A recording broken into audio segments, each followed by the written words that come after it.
প্রাক্তন পাকিস্তানি ক্রিকেটার সাঈদ আনোয়ারের একটি বিতর্কিত ভিডিও সম্প্রতি ভাইরাল হয়েছে, যেখানে তিনি সোসাইটিতে সমস্যার জন্য কর্মজীবী মহিলাদের দায়ী করেছেন। তারিখবিহীন এই ভিডিওটি পাকিস্তানি টিভি চ্যানেল BOL নেটওয়ার্কের সাংবাদিক গুলাম আব্বাস শাহ এক্সে শেয়ার করেছেন। তিনি এক্সে লিখেছেন, এটি 2024 সাল এবং ক্রিকেটার সাঈদ আনোয়ার মনে করেন যে নারীদের কর্মক্ষেত্রে যোগ দেওয়া সমাজকে ধ্বংস করার একটি গেম প্ল্যান। ভিডিও ক্লিপটিতে আনোয়ার বলেছেন যে তিনি বিশ্বজুড়ে ভ্রমণ করেছেন এবং দেখেছেন কিভাবে ইউরোপ এবং অস্ট্রেলিয়ার মতো জায়গায় লোকেরা মাদক গ্রহণ করছে এবং ডিপ্রেশনের সাথে লড়াই করছে। পাকিস্তানের সাবেক এই ব্যাটসম্যান বলেন, অবস্থা এতটাই খারাপ যে তাদের নারীদেরকে অর্থের জন্য কাজ করতে হয়। তিনি নিউজিল্যান্ড ক্রিকেট দলের অধিনায়ক কেন উইলিয়ামসের নাম উচ্চারণ করে বলেছেন যে উইলিয়ামসন তাকে কিভাবে সমাজকে আরও ভালো করা যায় সে সম্পর্কে পরামর্শ চেয়েছিলেন। সাঈদ আনোয়ার আরও দাবি করেছেন যে অস্ট্রেলিয়ার মেয়র তাকে বলেছিলেন যে নারীরা কর্মক্ষেত্রে প্রবেশের পরে তাদের সংস্কৃতি ধ্বংস হয়ে গেছে।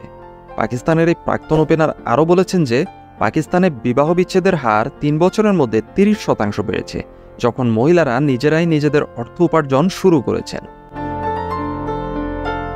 55 বছর বয়সী যুক্তি দিয়েছেন যে একজন আর্থিকভাবে স্বাবলম্বী মহিলার তার স্বামীকে ছেড়ে যেতে কোনো দ্বিধা নেই, কারণ তিনি নিজেই তার উপার্জন দিয়ে সংসার চালাতে পারেন। তিনি এই বলে শেষ করেন যে এটি কর্মসংস্থানে মহিলাদের অংশগ্রহণ সমাজকে বিপর্যস্ত করার একটি গেম প্ল্যান। সাঈদ আনোয়ারের এসব মন্তব্য ব্যাপক ক্ষোভের জন্ম দিয়েছে।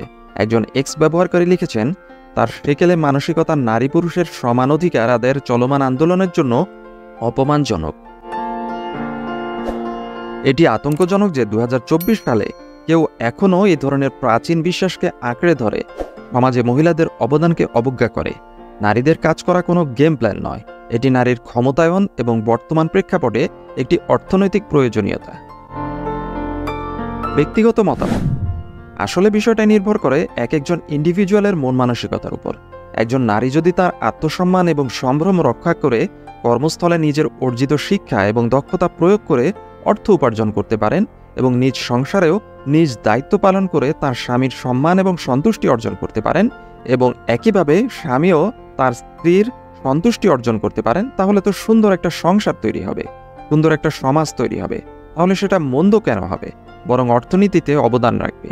নারীর কর্মস্থলে হোক বা নারী উদ্যোক্তার ক্ষেত্রেই হোক, একজন অর্থ উপার্জনকারী নারী যদি ধীরে ধীরে স্বেচ্ছাচারী এবং উগ্র মন মানসিকতার হয়ে ওঠেন, চারপাশের অন্যদের অথবা নিজের স্বামীকেই অসম্মান করতে শুরু করেন, কেবল তখনই সেটা একটা সংসারে এবং আরও বড় পরিসরে সমাজে ধ্বংস ডেকে আনবেই, অশান্তি আনবেই। মনে রাখতে হবে, অর্থনৈতিক স্বাধীনতা মানে উগ্রতা অথবা স্বেচ্ছাচারিতা নয়। অর্থাৎ ঢালাওভাবে পুরো নারী সমাজকে নিয়ে এভাবে মন্তব্য করাটা মনে হয় না সঠিক।